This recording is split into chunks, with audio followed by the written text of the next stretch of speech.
Good morning, everybody. I hope everybody out there is doing well. Summer is in full swing. It is warm. Today is another episode of SCOTDs, and if you're brand new, that's Sign Carvers of the Day. We like to showcase the work that you guys are doing and the amazing creativity that you have. This episode is from signs that you have sent pictures to us March 26th through April 9th. So we're running a little bit behind. We'll maybe start doing a few more there. A couple announcements. First is we are doing a meetup here at our place in October 11, 12, 13 of 2024.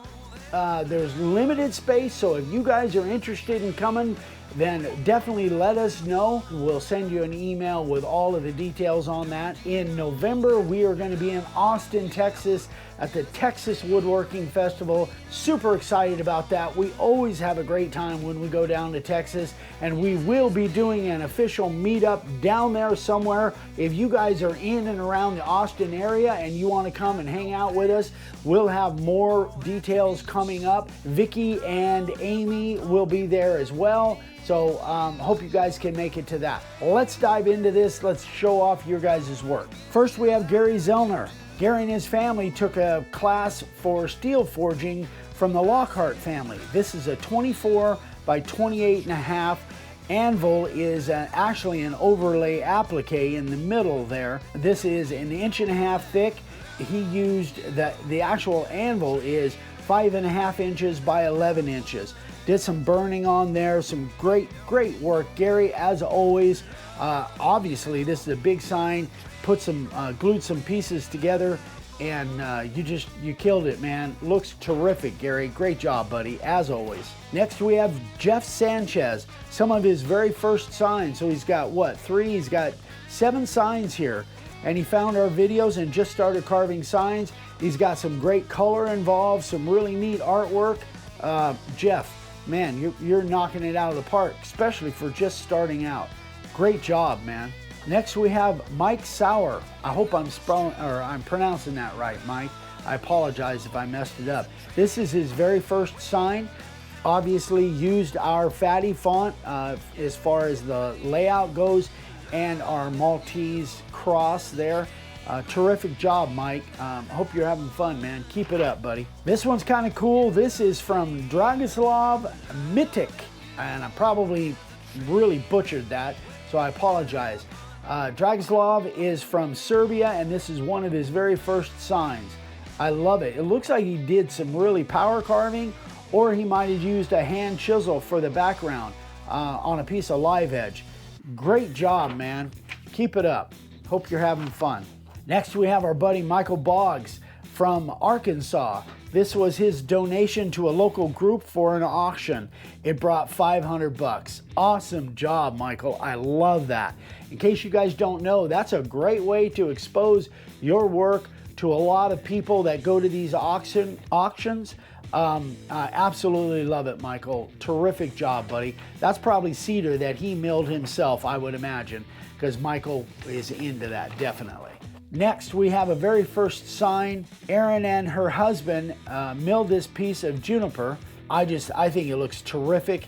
I love the live edge, the knots. He used the profile bit, the carving liner, the 1/8 inch upcut, and the 1/4 inch upcut. A terrific job, Erin. Absolutely love it. Great work. It's got great layout. I just think it's cool. I don't do a lot of vertical signs, but this is a great example of a vertical sign. Fits that area perfect. Terrific job, Erin. Next we have Glenn Wright. So Glenn Wright wrote this poem and gave it to his church. These are really difficult to do, and obviously this is a piece of pine, and it doesn't look like it's super quality pine, so that makes it really difficult, especially when you're carving vertically like this. So Glenn, man, you did a terrific job. This is really good. All the lettering looks terrific. I'm sure the church absolutely loves it. Terrific job, buddy. Next we have our buddy Floyd Hare from Arizona. He did this for a local storage company. He used 1x6 blue pine shiplap, put them together, and made a nice commercial sign. 1.5 inch and 2 inch Western, and he hand painted the outset letters. Looks fantastic. Floyd, you're doing great stuff. I like the rustic edge. I love the blue pine. You've got a natural, kind of a natural background, and then painted the red and the black letters, outset letters. Terrific job, buddy. Next we have Timothy Saxton, and he made this for a golfing friend, and he's going to make one and show it to the local golf club, which I think is a great idea. This is really cool. I love the way you actually designed this thing and put that overlay golf ball on there. I think it's terrific, man. Great job, buddy. Next we have CJ. And CJ, if I'm not mistaken, we just met up in Utah when we were there. CJ came over to the booth, and he lives not too far away from where we were in Solitude, Utah, and we had a great time hanging out with him. And this is a terrific sign. He used the profile bit and the carving liner, and he made this for his sister-in-law. Great job, CJ. It was such a pleasure meeting you up in Utah. Thank you for taking the time to come and see us. We really enjoyed it. Next, we have Richard Broadbeck. First signs with our router bits. Obviously, he's using the Love stencil that we have, the Puppy Love, and these things look really, really good. I especially love the one with the red paw and the chamfered edge. Terrific job, buddy. Hope you're enjoying it. Keep it up, man. Next, we have Scott Allred. He's a brand new sign carver, and he picked a very difficult font. I don't know if this is officially Old English, but it reminds me of an Old English font, and he definitely did the right thing. One of the big mistakes that I see when somebody does Old English is they go all capitals, and that makes it very difficult to read. Scott, you did a great job doing uppercase and lowercase. It reads much, much easier that way. And I love the stain on it. Looks like it's a piece of pine with maybe some walnut or Old English stain. Looks terrific. Could be American. I'm not sure. I'm not a stain expert. But great job, and especially for just starting out. Terrific work, buddy. Next, we have Colin Llewellyn. Very first sign. I love it. He found us and started carving signs, and this is really a clever, very unique leash holder. I think it looks terrific, Colin. I bet you could sell some of those. Great idea. Next, we have Clinton Gentry, one of his very first signs. This is the shape of North Carolina, and obviously our buddy Bigfoot is in there. I don't know what it is, but man, even when we were up in Utah, they had, I think, at least 2 or 3 targets that were Bigfoot targets. Bigfoot is just, he's popular everywhere. So if you're making signs with Bigfoot, chances are you're going to get people that look at them. I think it's a great niche to go after. Next, we have Alan Lynch. He made this for a friend's daughter who was having a buck doe party. I think that's really clever. I love the style of letter. The artwork is terrific, and that looks like a really grainy piece of pine that you carved vertically, so not easy at all. Trust me, I know a hard grained pine when I see it, and this is it for sure. So Alan, you really did a great job, buddy. Next, we have Keith Smith. Great looking sign. This is his business sign, and I love the font. I love I don't even know what that font is, but it's the kind that has kind of a shadow on it. Great artwork.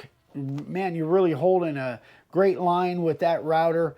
Established 2018, so you've been doing it for a while. Love the live edge cedar. I love everything about it. Great job, Keith. Next, we have Robert Black. So he's got 3 signs here. The top and the bottom signs are Eastern Red Cedar. The middle sign is Maple. He used the profile bit and the 90-degree bit. He carved these for a customer, and he's only been carving for 4 months. Dude, Robert, you're doing an awesome job, man. I hope you're having fun. These signs are looking terrific. If people see these things, you're going to sell them. Next, we have William Blinko. I don't have much details on this. Obviously, it looks like it's a piece of pine. Great color. I love the mixing of the color and the artwork, the way you carved the camels and the palm trees. I think it looks terrific, William. Hope you're having fun, man. Next, we have Phil Schoen. This is obviously a cookie. It looks like it's red cedar to me. I think this is a perfect board to use for that Rooted in Christ stencil that we have. That's probably one of our most popular stencils. You can see a couple other signs in the background. Phil, you're killing it, man. Great job, buddy. This looks really, really good. I'm sure you're gonna sell that thing if it is for sale, or if it's a gift. I'm sure whoever gets it's gonna absolutely love it. Last but not least, we have Alan Emplio, and Alan helped his 13-year-old granddaughter to make her first sign for herself. She is a goalie. She's a soccer player and a goalie, and he sent videos of her carving this, and it was just amazing. So this is one of those rare ones where I'm showing two pictures. Number one, a close-up of the sign, and number two, his beautiful granddaughter holding the sign that she made. I love it when kids get involved in carving signs. That holds a close place in my heart. That's about the time that I was carving signs all the time. So fantastic job, Alan, helping your granddaughter. And I believe it's pronounced Elena. I hope I got that right. Elena, keep it up. And if you have any questions, please let me know. But your grandpa did a great job training you. It looks fantastic. Congratulations. There you go, guys. That is it. That is all of the sign carvers of the day for today. Again, we'll probably do another one really quick here because we've got so many stacked up, about 3 or 4 months worth. So keep sending those pictures, and make sure that you only send me one picture every 30-day period, because we get so many that I can only take one per person per 30-day period. And if you need any supplies, a lot of what you saw here was layout letters, stencils, router bits. We've got all that stuff over on the website. So we'd appreciate it if you'd go over to the website, see if there's anything you need. That's what funds our business. We really don't have sponsors to speak of, and we actually fund our business from selling supplies to you, answering questions, making videos. So if you guys can help us out there, that would be great. Thanks so much, guys. We love you. We'll see you on the next one. Bye-bye.